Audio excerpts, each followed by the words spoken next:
cooking in my kitchen 'cause I'm in you.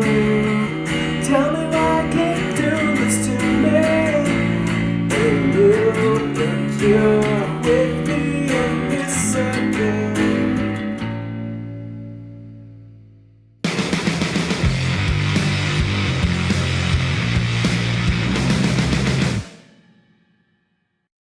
Hey everybody, it's Kenneth again, and today I have my little friend Buddha here with me. Welcome back to the Shoegaze channel, where we talk about effect pedals, exciting music gear, home production and more, all around the beautiful noise and otherworldly soundscapes. In this video I want to record a whole shoegaze song with you guys. This video will be separated in two parts because it's gonna be very detailed. It would be too long for just one video, so you are now watching part one. It's a song that I wrote myself, a Unkenny Valleys song in the style of Astro Bright, and I want to use a Tascam 4-track recorder for the mixing in the end. This video is all about preparing for recording, changing the guitar strings. We will change our guitar strings to neon blue guitar strings just for the sake of it. We will start recording some simple drums and some distorted bass, and in the second part we will record many layers of noisy lead guitars and mix the song on a Tascam cassette recorder. So have fun and let's see where this goes.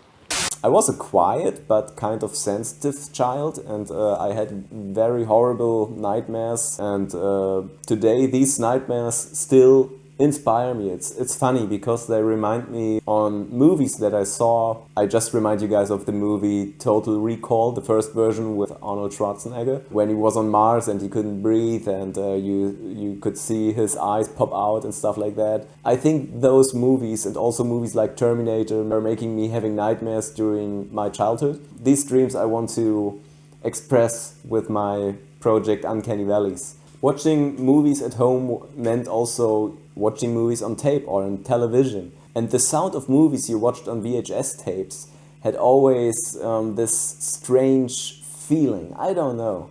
And I think when I'm listening to music today that is recorded on real machines and on cassette, you can still hear this feeling. The vibration that you hear while the tape is going around the reels. Also the distortion that comes when some sounds are a little too loud and then it starts to compress the sound a bit. And this specific warm sound is still haunting me and reminds me totally of the time when I had these nightmares as a child. So this is, I guess, also a reason why I'm a big fan of an artist called Scott Cortez, who has a project that is called Astro Bright and Love's Lies Crushing and Polychroma and Star. He has so many projects. He's a very active artist and musician and 4-track cassette producer. It's brilliant stuff that he's doing, and he's so productive. Especially his music by Polychroma. Check it out. I'll link it in the description below.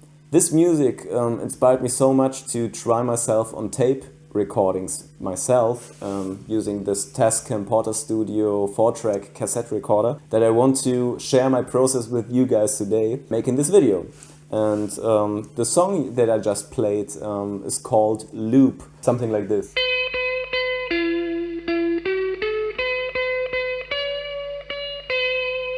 I like this line, and I loop it during the songs, and the song is called Loop. I don't know why, because I'm hearing this word in the song all the time when I'm playing it, about someone who is stuck in a loop and who's doing the same mistake every time again, and he's tearing a beloved person within his devilish loop circle, you know. I thought it would be cool to write a song about it, and we will record it today. But as I'm a very big fan of futuristic ambience and futuristic looks, I thought I will change my strings. These are simple D'Addario strings, I think 9 to 42.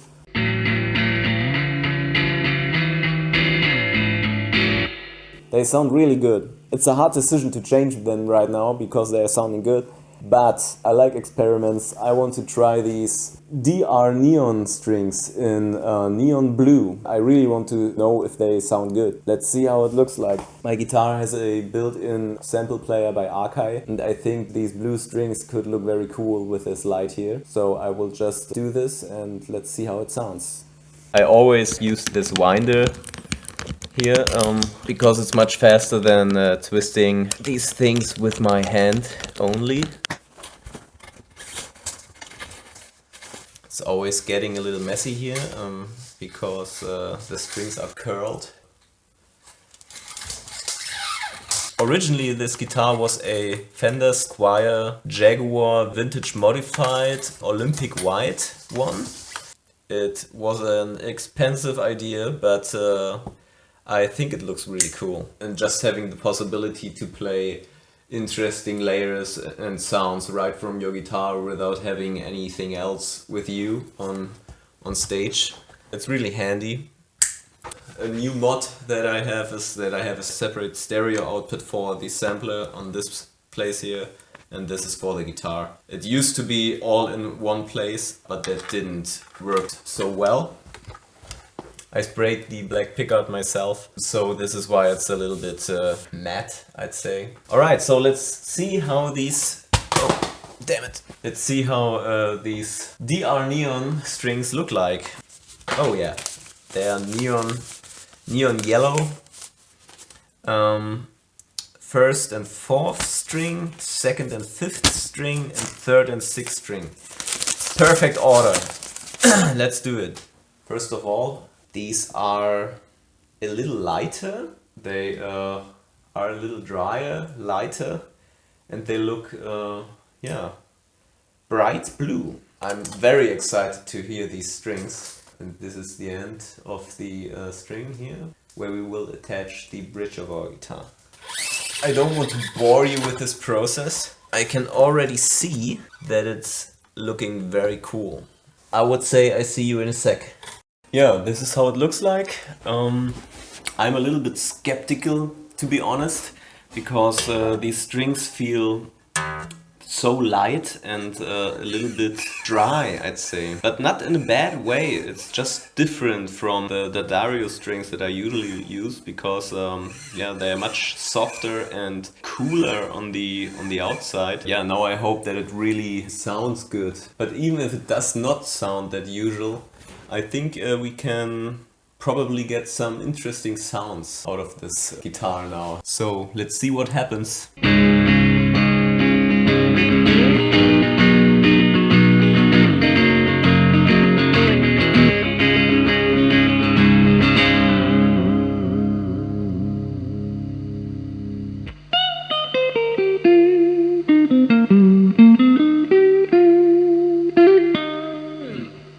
I'm really surprised how good these strings are sounding, to be honest. Wow, I think it sounds much better than before.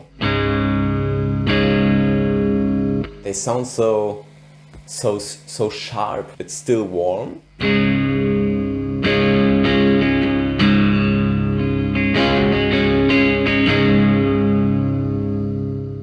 They are very balanced. I really like what I hear and also what I see.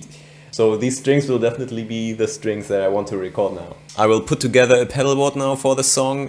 I want to use some distorted sounds, also some reverb and delay. In the end, we want to hear a shoegaze song, so I'm very excited. And after that, I will start recording. So let's see what happens. So here are some pedals that I really love. They are very colorful. As you can see, I also have a fable for pink pedals. The song is very dramatic and heavy and noisy. It's a melancholic shoegaze track, a little bit inspired by the Ultra Blast album by Astrobrite. This, you can see I'm a big fan of Astrobrite and this album, so this is why I made this pedal design. I want to start with a layer of very noisy and distorted single guitar notes that are just banding through the song, and then everything shall begin with a drum kit, a very distorted bass and a howling melody in the beginning. The melody I was whistling in the beginning of the video. For that I will need very noisy fuzzy pedals, I guess, because there won't be any traditional chords in the song. It will only be a very thick bass line, I guess, and a layer of distorted single guitar lead notes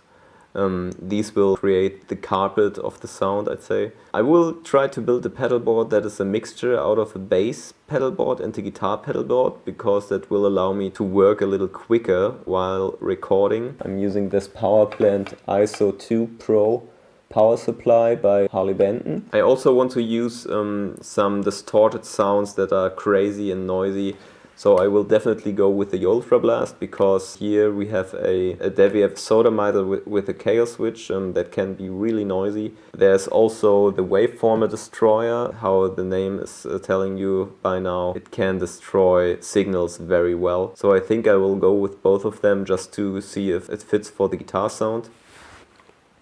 Usually I like to use the hot rod distortion for noisy guitars. If you turn the morph up, it's very great for bass sounds, but I think I will go just with these two pedals. The Thrashmaster is one of my most favorite pedals meanwhile. I think I will leave it on the board just for the possibility that there's coming any part that needs another color. The Thrashmaster has a really good fuzzy but still transparent attitude, and I really love this. I don't think that I will use much pitch delay in this song, but I also want to have the possibility to experiment in the end. So I think I will keep the Particle by Red Panda on the board. I'm not sure if I will use it. Many people are not sure if this is a good sounding pedal. It's good for beginners for sure, but if you ask me, I really like what I hear on this little thing. It's always good to have it. It's like a Swiss pocket knife when it comes to sounds. I will probably use some reverb from this one, only to check if I want to have the reverb into my amp, or if I need some reverb after the amp sound. I think I will put it on in my DAW, but I'm not sure, so I will definitely put it into the chain. This is also very important for me. This is reverse reverb and gated reverb that I love using in front of my Fuzz sounds. I'm not sure if I will use it in this song, but usually I'm using it most of the time, especially gated. Really brilliant to fatten up your signal and give fuzz sounds and distortion sounds more color. I will definitely keep it. And this is the Pitchfork I'm usually using for whammy style sounds, for octave up, octave down.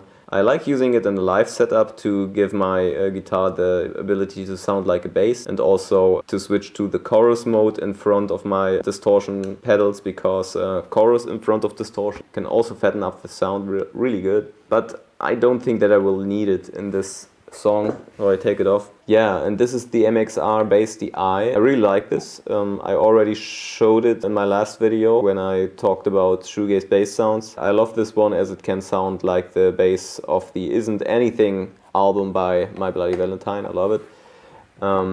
So these should be the pedals. Let's build this pedal board.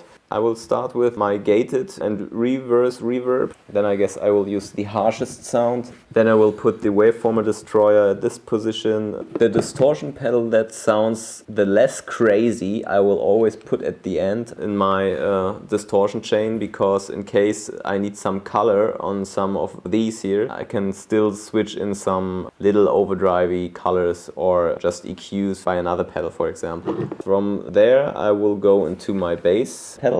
So my bass pedal will be my amp, so the amp should be at the end of my chain here. I will just record distortion and fuzz with my bass, so there won't be any reverb on it. I will put it in my Ableton Live DAW on it in the end. So after this there will be the reverb and delay by my Zoom, and I will use some vibration modulation on this one and some delay, I guess, and I will go just if I need it into my Particle by Red Panda, and then I will go to the bass amp, but this will mostly be turned off while I'm recording guitars.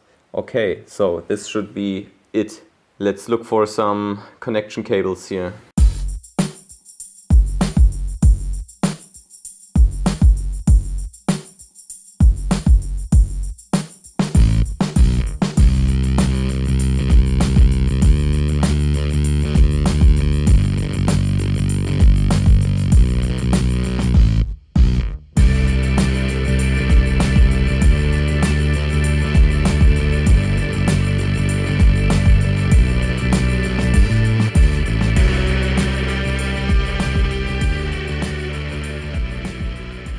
I opened Ableton Live. I want to begin to record the basic song structure. It's kind of a very simple pop song structure. For that I choose a tempo. Here in Ableton Live you can see that I already created a track for everything that I want to record, except for the vocals. I will add them later. I added a MIDI track for kick and snare. So yeah, some very simple samples for the kick and the snare. Usually I would use my addictive drum software, but I took out the kick and the snare here. I just want to use it as a kind of an overhead, just for some hi-hats, for a ride, and for the crash. I really like these sounds of the Iveson's selection. You can see here, I think it's spelled like it, yeah, Eveson, something like that. I like the sound of it, and yeah, so I hit record here so that my MIDI keyboard knows what I want. And I also hit record here on my live software that it knows that I also want to trigger the kick and the snare. Here's also another snare, a very flat sounding one. It sounds quite similar to the sound of Tame Impala. I always liked the sound of Tame Impala because it's so direct and so dry. These samples here sound very dry and compact to me.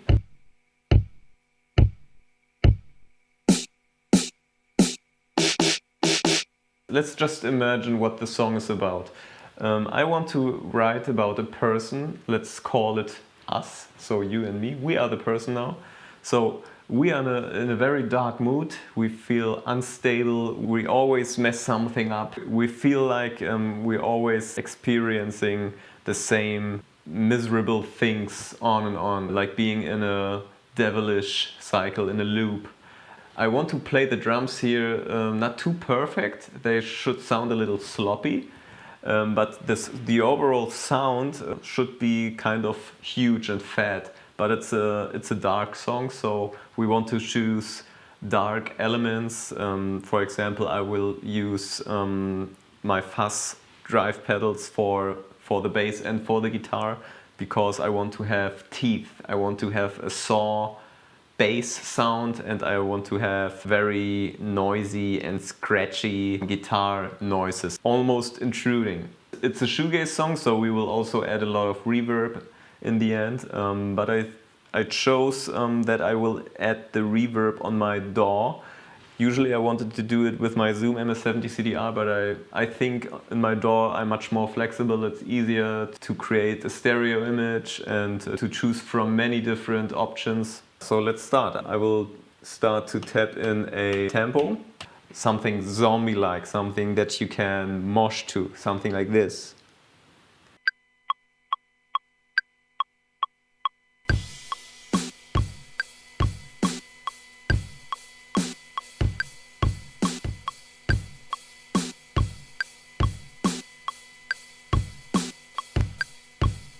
So this is just my basic rhythm. I will start to edit it a bit and try to figure out a basic structure.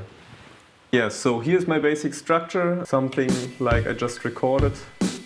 This is the intro, I guess. And here comes the verse. I will get rid of the click. And as you can see, when I go into the MIDI clip, I'm never 100% in time here. It's always a little bit off the grid. Sometimes here I'm pretty much on it, but not all the time.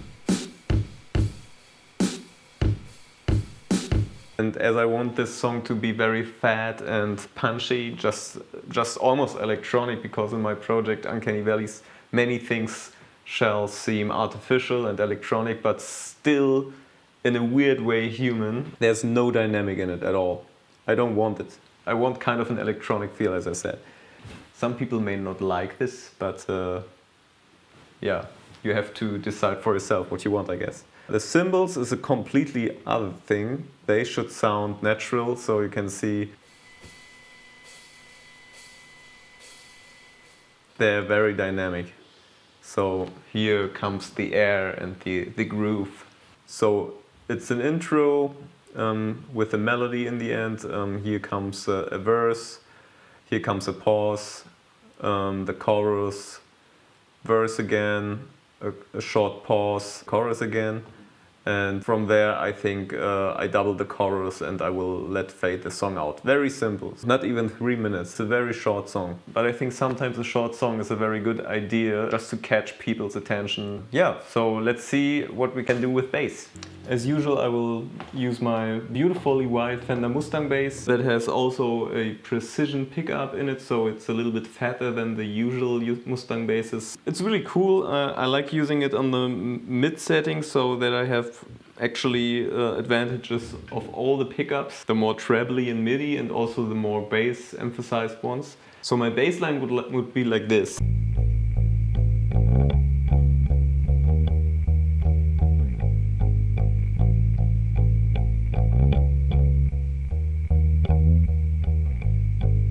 Just a little slower, so I was just showing it very quickly.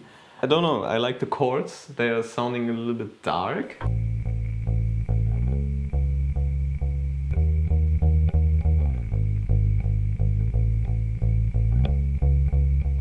And then you bend.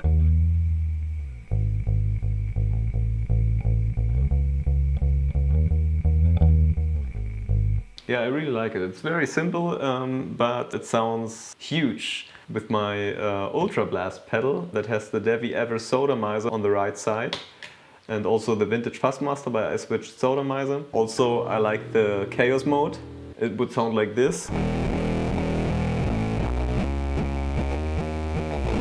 And as you can hear, it's extremely noisy and trebly, so we need an amp. I will play with my MXR Bass DI Plus right into my audio interface, and as soon as I hit the effect, you can hear it sounds more like an amp.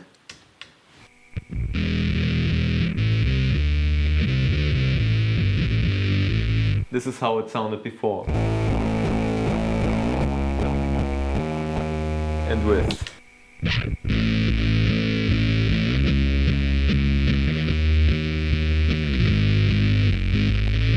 This is enough for me. You may like an amp sound of a real amp, but I really like this, especially for home production. And also I have here on my Zoom opened a bit crush effect that is really cool, because when I turn the sample knob,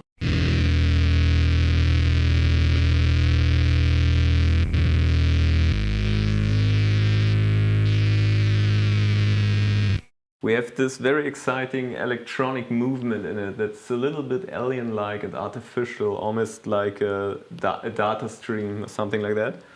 I like using it with the Chaos switch maybe at some point.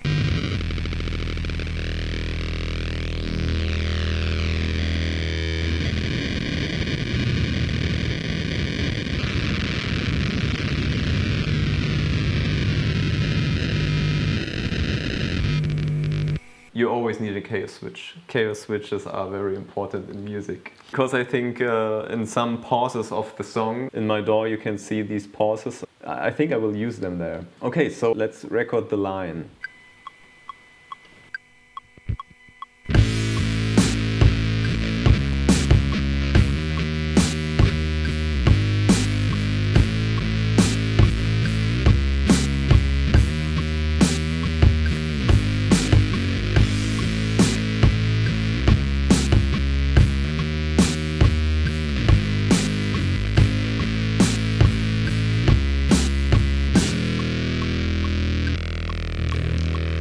I think I have to redo the chaos part.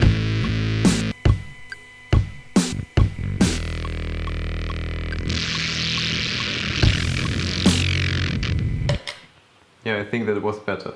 I will start to record the rest and show you the results in the end. So here's my bass line now, I will show you.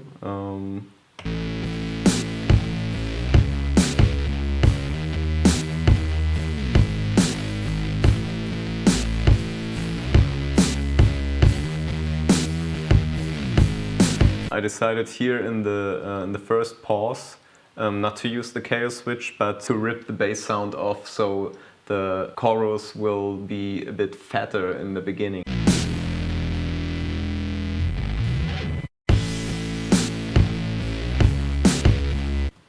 Sounds not too interesting at the moment, but I think we will get there. Instead, there's a second longer pause where I did the bit crushing thing. Check it out.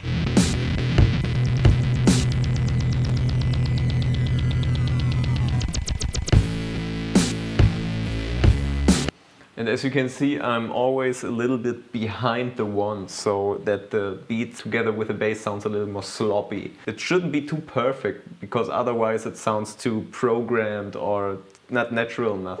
The song shall become organic, although it's not very dynamic, and although it's programmed, you know? It's kind of a weird mixture here, but I hope in the end you can see what I mean. Here on the bass, I already prepared my bass rock fat rack. It's actually an Ableton standard effect rack, but I modified it a little bit so it works for me. Let's begin without that stuff. Here is my EQ. I show you how the bass sounds without. Let's solo it.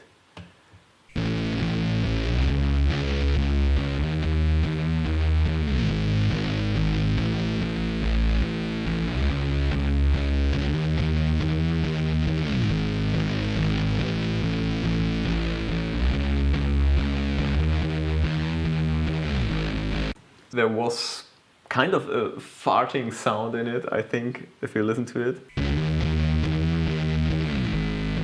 I EQ'd it out. It was here. The cool thing about the Ableton EQ is that you can hear what you're taking out. This sound, I didn't like it.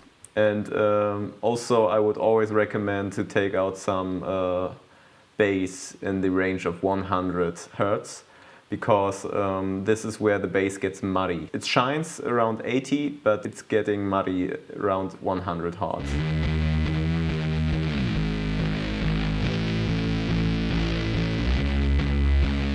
Much more cleaned up, and it's in a range that I like using it. Also here in the mids are always tricky. If you want to have a clean sound, although you're playing a dirty song, look around the lower mids. There's mostly stuff going on that you don't like. Yeah, to make it a little more compact, I chose the compressor, the very standard compressor here by Ableton.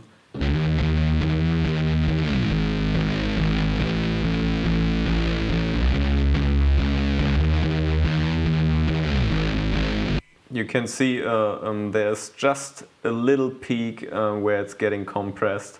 The sound of the Sodomizer is already a saw fuzz sound, so it's like totally distorted and compressed, but we want to compress the signal that we recorded. There's still some dynamic, and with the compression, these gaps here will be filled out a little more, so instead of here, this sound will be around here. I hope you understand what I mean. So it's getting louder and a little bit more compact. Then I put on a color limiter. Again, it's also to squeeze the sound a bit more, but you see what happens when I put it on.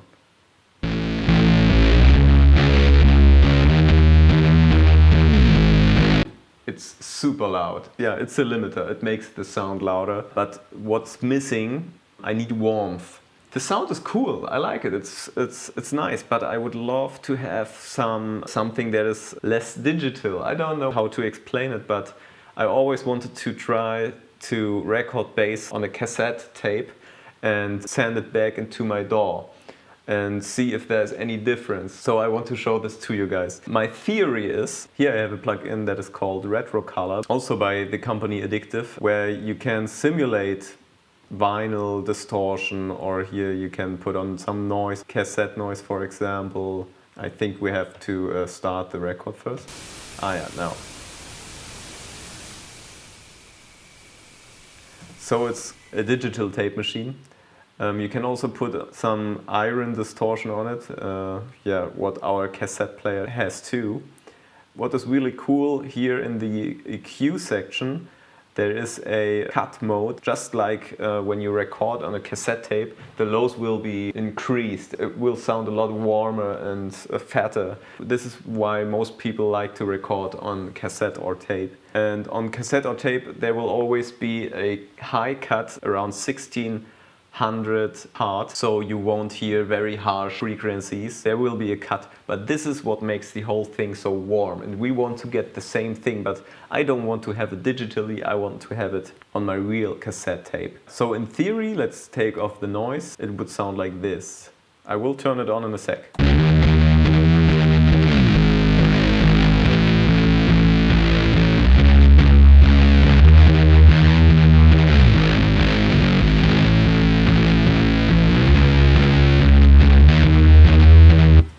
So I like the sound, it's cool, but let's see how it sounds on a real cassette player. Thanks for watching. Next week you will see the second part, how we record the guitars and how we mix on a Tascam 4-track recorder.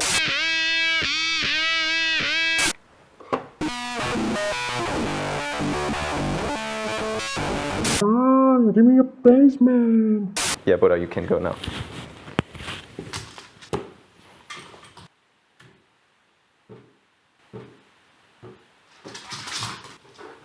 Yeah, so next week we will record some noisy layers of guitars and we will send all the instrument tracks that we recorded in our DAW to the Tascam Porter Studio cassette player, and then we will re-record them to our DAW to see if we can get some lo-fi analog feeling out of it. I'm very excited. If you have any good recommendations how you record your shoegaze tracks, please let me know in the comments below. If you like what I'm doing, I would be very happy if you give this video a thumbs up, and also if you subscribe to the channel if you haven't done it yet, and also hit the little bell so you get a notification when I record the second part. If you're seeing this video in the future, you can find the second part in the description below. It was a lot of fun doing this video. I hope I see you next time. See you later.